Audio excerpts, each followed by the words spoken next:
सबसे पहले मैं यहाँ आए हुए दोनों व्यक्तियों को नमस्ते करता हूँ और हम आप लोगों के सामने जो आए हुए हैं उनका मूल मकसद है कि ये भारत जो है और यह भारत 15 अगस्त 1947 से पहले जैसा था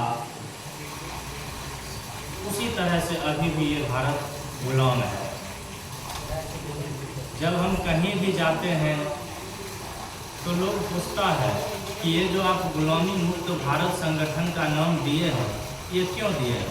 क्योंकि हम तो 15 अगस्त 1947 को आज़ाद हो गए हैं। लेकिन आज हम आप लोगों के सामने जो 15 अगस्त 1947 को मिला वह हमें गुलामी से आज़ादी मिला, लेकिन हम स्वतंत्र नहीं हो पाए।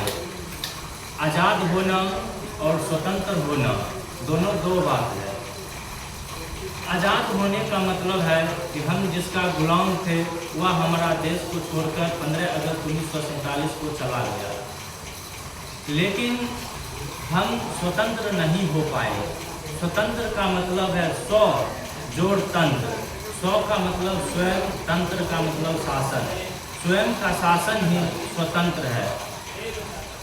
लेकिन जब हम ये गुलामी मुक्त भारत संगठन खड़ा किए तो आप लोग इनमें फोटो देख रहे होंगे, भगत सिंह, राजगुरु, सुखदेव, चंद्रशेखर आज़ाद, सुभाष चंद्र बोस। इन्होंने इस देश को आज़ादी करवाने के लिए अपना जान का आहुतियाँ दिए, लेकिन इनका सपना था कि जब मेरा देश आज़ाद हो जाए तो मेरे देश से अंग्रेज़ तो जाएगा ही, लेकिन अंग्रेज़ के साथ अंग्रेजियत भी जानी चाहिए।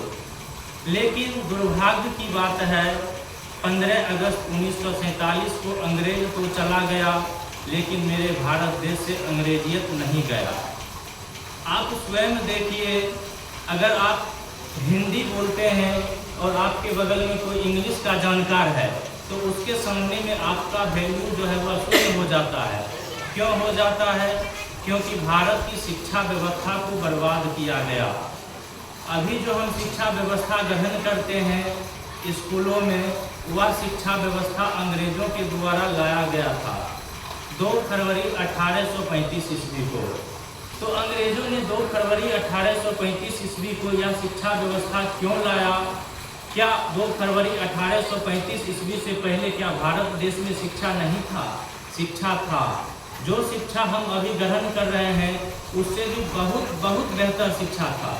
तो हम आपको भारत की मूल संस्कृति और जो अंग्रेज़ों ने भारत की संस्कृति को नष्ट कर दिया है उनके बारे में बताने के लिए आया हूँ।